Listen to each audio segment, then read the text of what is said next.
ফের অতি ভারী বৃষ্টির সতর্কতা বাংলায়। বেশ কয়েকদিন ধরেই বঙ্গোপসাগরে জমাট বাঁধছিল নিম্নচাপ। সেই নিম্নচাপই এখন পরিণত হয়েছে অতি গভীর নিম্নচাপে।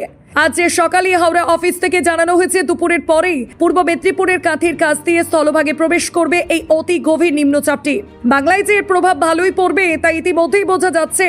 নিম্নচাপের প্রভাবে অতি ভারী বৃষ্টি হবে সমুদ্র উপকূলবর্তী পূর্ব পশ্চিম মেদিনীপুর, ঝাড়গ্রাম ও দক্ষিণ চব্বিশ পরগনা এই 4 জেলায় বৃষ্টি ইতিমধ্যেই শুরু হয়ে গেছে। এছাড়াও নিম্নচাপের প্রভাব পড়ছে পার্শ্ববর্তী জেলাগুলিতেও। ভারী বৃষ্টির পূর্বাভাস আছে কলকাতা, হাওড়া, হুগলি, বাঁকুড়া ও পুরুলিয়া জেলায়। এছাড়াও অন্যান্য জেলাগুলিতে বিক্ষিপ্তভাবে হালকা থেকে মাঝারি বৃষ্টির পূর্বাভাস আছে। আজ ভারী বৃষ্টির সম্ভাবনা আছে উত্তরবঙ্গে শুধুমাত্র জলপাইগুড়ি জেলায়। আগামীকাল ভারী বৃষ্টি হতে পারে উত্তরবঙ্গের অন্যান্য জেলাগুলিতেও। শুধু বৃষ্টিই নয়, বৃষ্টির সঙ্গে 50 থেকে 60 কিলোমিটার গতিবেগে ঝোড়ো হাওয়া বইতে পারে। সমুদ্র উত্তাল হওয়ার কারণে আগামী শুক্রবার পর্যন্ত মৎস্যজীবীদের সমুদ্রে যেতে নিষেধ করা হয়েছে। নমস্কার, আপনারা দেখছেন ইন্ডিয়া পটেটো নিউজ। আর আজ আবহাওয়ার খবরের পাশাপাশি আলুর বাজারের সমস্ত আপডেট দেওয়ার জন্য আমাদের সঙ্গে আছেন উত্তরবঙ্গের জলপাইগুড়ির বিশিষ্ট আলু ব্যবসায়ী তুষার মণ্ডল। চলুন এখন তুষার বাবুর সঙ্গে কথা বলে জেনে নেওয়া যাক আজকের আলুর দাম, নিকাশি এবং আলুর বাজারের সার্বিক পরিস্থিতি। প্রিয় দর্শক, চ্যানেলে নতুন হলে অবশ্যই চ্যানেলটি সাবস্ক্রাইব এবং ফলো করুন। আর ভিডিওটি প্রচুর পরিমাণে শেয়ার করে সমস্ত আলু চাষি ও ব্যবসায়ীদের কাছে পৌঁছে দিন। সকাল থেকে সন্ধ্যা পর্যন্ত সারা ভারতের আলুর দামের লাইভ আপডেট এবং বিগত 15 বছরের আলুর দাম, লোডিং আনলোডিং রিপোর্ট সহ সমস্ত তথ্যের জন্য প্লে স্টোর থেকে ইন্ডিয়া পটেটো অ্যাপ 2.0 ডাউনলোড করুন। তুষারবাবু, উত্তরবঙ্গে বৃষ্টি কেমন হচ্ছে এবং চাষবাসে কতটা প্রভাব পড়েছে এই বৃষ্টির জন্য? দেখুন, উত্তরবঙ্গের বৃষ্টিটা তো সেই আমাদের মার্চ মাসের যে 17-18 তারিখ থেকে শুরু হয়েছে, তো প্রতি সপ্তাহে হয়েই চলেছে। সপ্তাহে 2 দিন 4 দিন করে তো হয়েই চলছে, এই পর্যন্ত চলছে। আচ্ছা। তো চাষবাস তো আমাদের ধান চাষটা তো সুন্দরভাবেই হয়ে গেল, খুব সুন্দর, একদম নির্ঝঞ্ঝাটে হয়ে গেল, জলটার অভাব হয়নি। আর এমনি সবজি টবজি খুব বেশি ক্ষতি হয়নি, আসলে সবজি চাষটাই একটু তুলনামূলকভাবে কম করতে পেরেছে বৃষ্টি টিষ্টির জন্য। হুম হুম। হ্যাঁ, তো আজকে আপনাদের জলপাইগুড়িতে 50 কেজি রেডি জ্যোতি আলুর কি দাম আছে? মোটামুটি 300 থেকে 315 টাকা। মানে শনিবার দিনের থেকে কি 5 টাকা কমেছে? এইরকমই 5-10 টাকা। আমাদের উত্তরবঙ্গে বিভিন্ন বাজার তো আপনি এভাবে বলতে পারবেন না। যেমন বিহারের বাজার 10-20 টাকা ডাউন থাকে, আসামের গড়টা একটু কোন রকম থাকে। আবার আপনার ওই যখন ইসে যাচ্ছেন, আগরতলা সাইডে যাচ্ছেন, তখন বাজারটা প্রায় আপনাদের ডালা কোয়ালিটির কাছাকাছি হয়ে যাচ্ছে, 10-20 টাকা আরো বেড়ে যাচ্ছে, এরকম ব্যাপারটা। ওর জন্য এক্সাক্ট আপনাকে কেউ বলতে পারবে না। এক এক মন্ডি এক এক রকম হবে, ওই আপনাকে 5-10 টাকা উঁচু নিচু ধরে চলতে হবে। আচ্ছা, বন্ডের দাম কি আছে আজকে? বন্ড আমাদের মোটামুটি 300 টাকা, তার মানে 150 টাকা, 10 টাকা কম 10 টাকা বেশি এরকম চলছে। আচ্ছা। তো উত্তরবঙ্গের অন্যান্য জায়গাগুলোতেও কি বাজারটা মোটামুটি একই রকমই আছে? মোটামুটি একই রকম। আজকে জলপাইগুড়িতে আপনাদের কত আলু নিকাশি হয়েছে? কত প্যাকেট আলু মোটামুটি আজকের ডেটে, আজকের ডেটে? তার মানে এই 27 তারিখ। হ্যাঁ। আসলে আমাদের তো শনিবার দিন বেরিয়েছে, রবিবার দিন তো জলপাইগুড়িতে বন্ধ ছিল। ভালোই বেরিয়েছে, 3-8-24, 27-28 হাজার তো হবেই, কোনো ভুল নেই। 30,000-এর মতন ধরতে পারেন, 30,000 বেরিয়েছে। আচ্ছা। কম করে 30,000। আচ্ছা, তো আপনাদের জলপাইগুড়ি ইউনিটে কতগুলো হিমঘর আছে? 8টা। এবছর কি ওই কত আলু লোড হয়েছিল? আমাদের লোড হয়েছিল মোটামুটি 39 লাখ প্যাকেটের কাছাকাছি। মানে স্টোর সমস্ত ফুলই হয়ে গেছে? একদম ওভারলোডিং সব। আচ্ছা। জুন মাস পর্যন্ত আপনাদের কত পার্সেন্ট নিকাশি হয়েছিল? 5-6%। আর এই মাসে এখনো পর্যন্ত কত পার্সেন্ট নিকাশি হয়েছে? এই মাসটায় কিন্তু নিকাশিটা ভালো হয়েছে। এই মাসে গত 15-20 দিন যাবত ভালোই নিকাশি হচ্ছে তাহলে আশা মোটামুটি। করা, হ্যাঁ, আমাদের তো 16-17% হয়ে যাওয়া উচিত। মানে আশা করা যায় জুন মাসের থেকে জুলাই মাসে ভালো হবে। হ্যাঁ, জুলাই মাসের নিকাশি অনেকটাই ভালো হবে, অনেক ভালো হবে। তো রাজ্যের বিভিন্ন জায়গাতে সারের কালোবাজারির একটা অভিযোগ উঠেছে, উত্তরবঙ্গেও কি সারের কালোবাজারির অভিযোগ কিছু আছে? এটা তো উত্তরবঙ্গে তো আজকে নতুন না, আজকে কয়েক বছর যাবতই হচ্ছে কালোবাজারিটা। হ্যাঁ, ওই যখন ওই আপনার 1450 টাকা 10-26-এর প্রিন্ট ছিল, ওটাও 2200 টাকা 1800 টাকা 2000 টাকায় কিনতে হয়েছে। তারপরে ওর সাথে এটা নিলে ওটা নিতে হবে, হ্যাঁ, ওটা নিবেন না তো এটার বস্তার প্যাকেটের দাম আপনাকে 100-150 টাকা বেশি দিতে হবে। তার মানে একটা কৃষককে যতভাবে শোষণ করা যায় আর্থিক ভাবে আর কি, যত দিক দিয়ে শোষণ করা যায় আর্থিক ভাবে, সেটাই করে কোম্পানিগুলো আর এই আপনার সারের দোকান এই ব্যবসায়ীগুলো। তো আপনারা এটা প্রশাসনকে জানিয়েছেন? প্রশাসনকে জানিয়েছি, এর আগে আমাদের জলপাইগুড়িতে ডিএম, এসডিও, বিডিও সবাইকে নিয়ে হয়েছে, ওই একটা লোক দেখানো, দুই একটা জায়গায় রেড হয়। হ্যাঁ, বাদ বাকি গুলো ওইভাবে ছাড়া পড়ে। এই আমার সামনে এত বড় একটা গোডাউন, যেটা জলপাইগুড়ির মধ্যে সবচেয়ে বড় পরশের ডিস্ট্রিবিউটার। হ্যাঁ, হ্যাঁ। ভয়ঙ্কর কালাবাজি হয় আমার এই 200 মিটার 400 মিটার দূরে আমার এখান থেকে। আচ্ছা। হ্যাঁ, বারে বারে বলার পরেও কই কোনোদিন তো প্রশাসন এসে ওখানে কোনো ছাপা মারেনি। মানে এই কালোবাজারিটা শুধু এই বছর নয়, বিগত কয়েক বছর ধরেই মানে রমরমিয়ে কালোবাজারিটা চলছে। একদম একদম রমরমিয়ে চলছে। কিন্তু আপনাদের তারপরে বিল দেবে না, বুঝছেন তো, কোনো দোকানদার বিল দেবে না। যদি আপনি বিল চান আপনাকে মালই দেবে না। আচ্ছা, আপনাদের বিনা বিলেতেই সার নিতে হচ্ছে। হ্যাঁ, কিন্তু আপনাদের উত্তরবঙ্গের ময়নাগুড়ির বিধায়ক কিন্তু এই ব্যাপারে বিধানসভায় সরব হয়েছেন। তারপরে স্বয়ং কৃষিমন্ত্রী ময়দানে নেমেছেন। তো এখন কি মনে হচ্ছে কালোবাজারিটা কি বন্ধ হবে? দেখেন, প্রথম কেউ সরকারি ভাবে এইটা আমাদের এই সমস্যাটা বিধানসভায় তুলে ধরলো প্রথম কোন বিধায়ক। এর জন্য সমস্ত উত্তরবঙ্গবাসী আমাদের এই বিধায়ককে ধন্যবাদ জানাচ্ছে মন থেকে।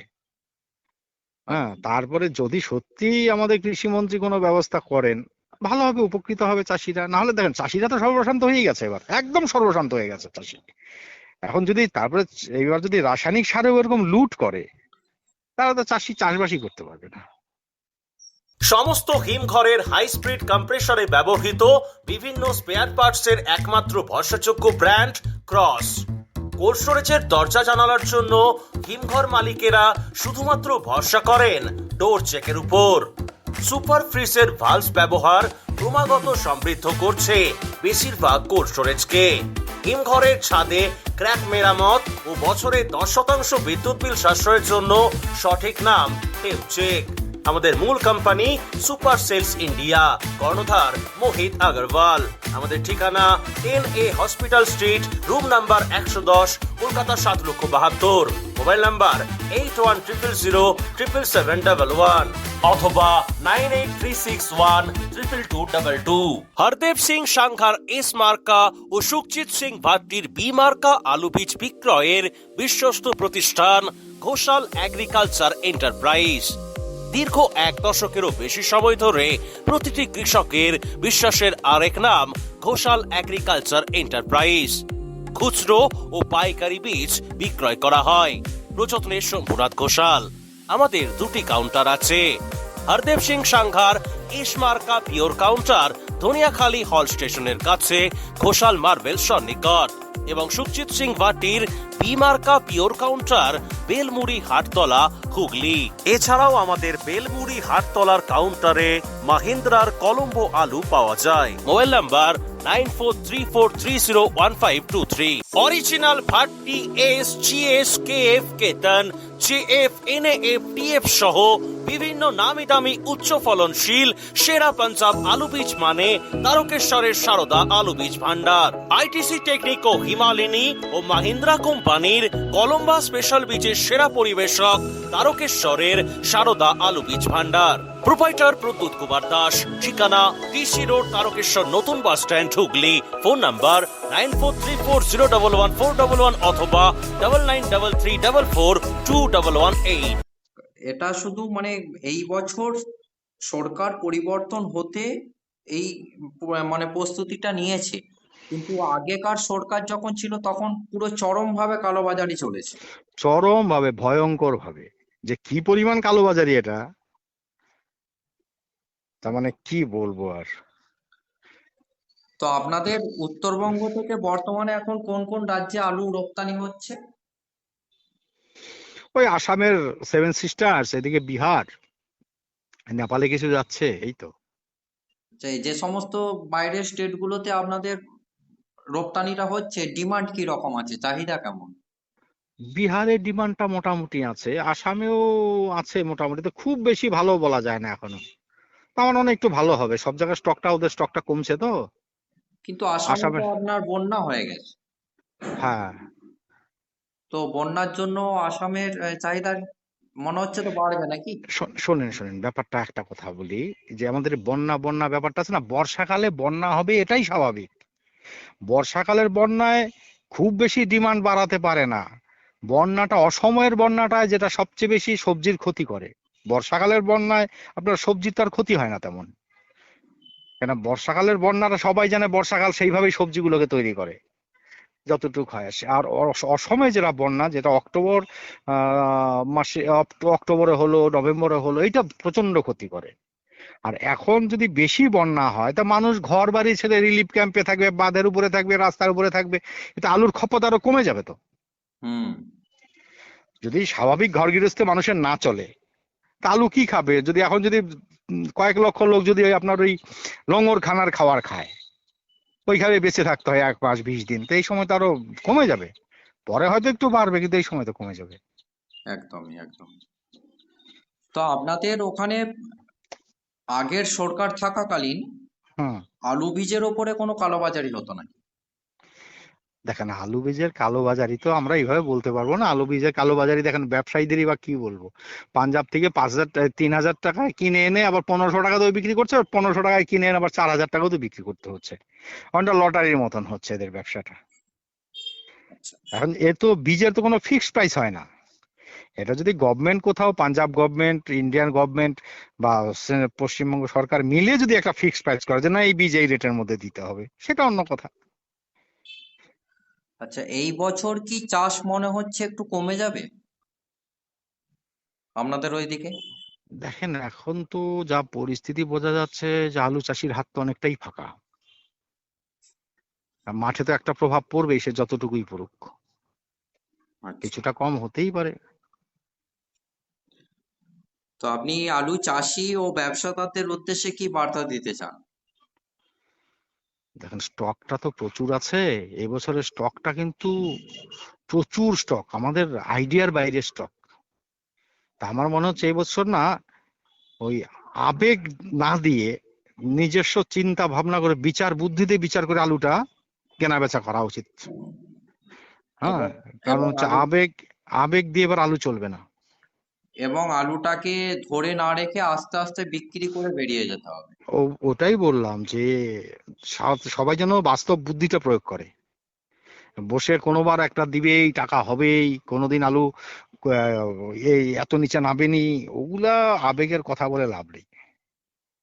বাস্তব কথা হচ্ছে যে পরিমাণ আলু আছে, এই স্টকটা সময় মতন শেষ করা খুব মুশকিল। এটা হুম, সবাইকে বুঝতে হবে। একদম। যতটা ক্ষতি তো হয়েইছে, যতটা ক্ষতি কমানো যায়, আর্থিক ক্ষতি যতটা কমানো যায়, সেটাই সবাইকে চিন্তা করতে হবে। এই অনুষ্ঠানে সম্প্রচারিত সমস্ত বক্তব্য বক্তাদের নিজস্ব ব্যক্তিগত মতামত। এই অনুষ্ঠান বাজারের নির্ধারক নয়। অনুগ্রহ করে ব্যবসায়িক পদক্ষেপের পূর্বে নিজের বিচার বুদ্ধি কাজে লাগিয়ে সিদ্ধান্ত নিন। আলু রাখা বাজারগত ঝুঁকি সাপেক্ষ। আলু রাখার পূর্বে ইন্ডিয়া পটেটো অ্যাপ থেকে বিগত বছরের লোডিং আনলোডিং রিপোর্ট ও তার পরিপ্রেক্ষিতে আলুর দামের ওঠানামা দেখে নিন। আলুর সব খবর এখন একটা অ্যাপেই। আলুর প্রাত্যহিক বাজার দর, আলুর সর্বভারতীয় বাজার দর, আলুর সকালের বাজার দর, লোডিং আনলোডিং রিপোর্ট, বিগত 10 বছরের আলুর তথ্য, সারা ভারতবর্ষের 20,000 আলু চাষী ও ব্যবসায়ীদের তথ্য এখন আপনার হাতের মুঠোয়। প্লে স্টোর থেকে আজই ডাউনলোড করুন India potato market rate app. 2012 সাল থেকে প্রতি মুহূর্তে আপনার সঙ্গে।